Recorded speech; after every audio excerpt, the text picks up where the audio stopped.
Total symmetry can be striking and beautiful, but it isn't always the preferred option.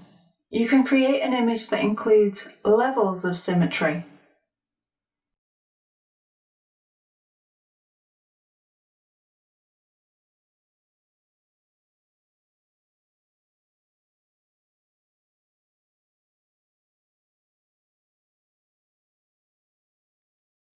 I created this image and I wanted to turn it into a symmetrical image.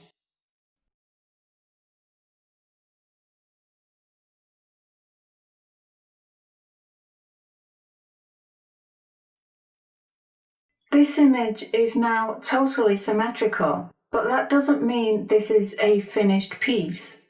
I wanted symmetry to be part of the process and not a finishing touch.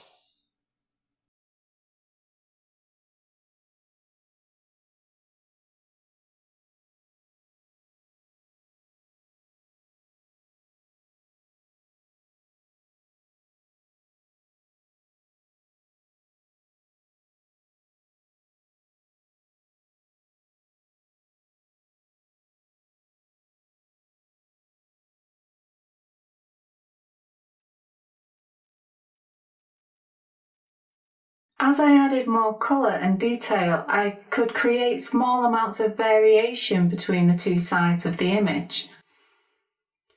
This process of expanding the canvas and then repeating the flipped content at one stage, this is a specific way of using symmetry, and when you use it in this way, it makes a difference when you choose to do it.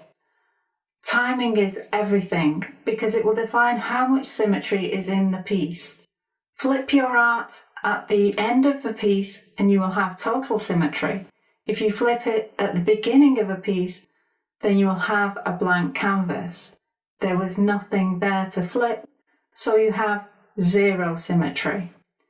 If you had painted only one line, then once you flip it, there will be a very small amount of symmetry. There are degrees of symmetry.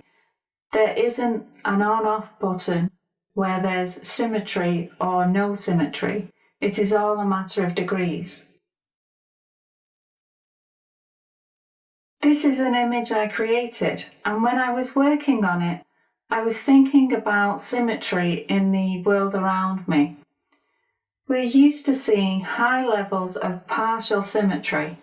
We don't often come across total symmetry, so when we do encounter it, it can often seem man-made and slightly artificial.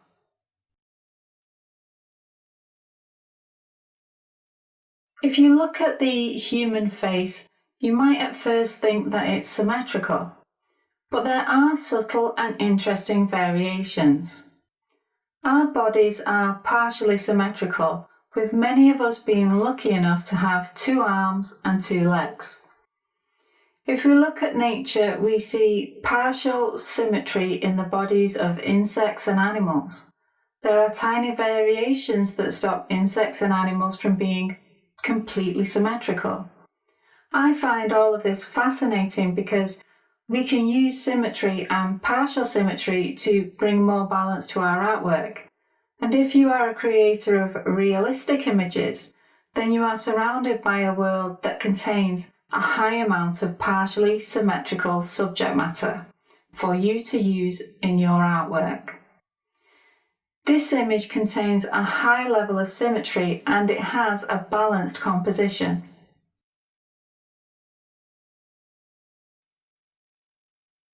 In art, there's a long history of painting the figure.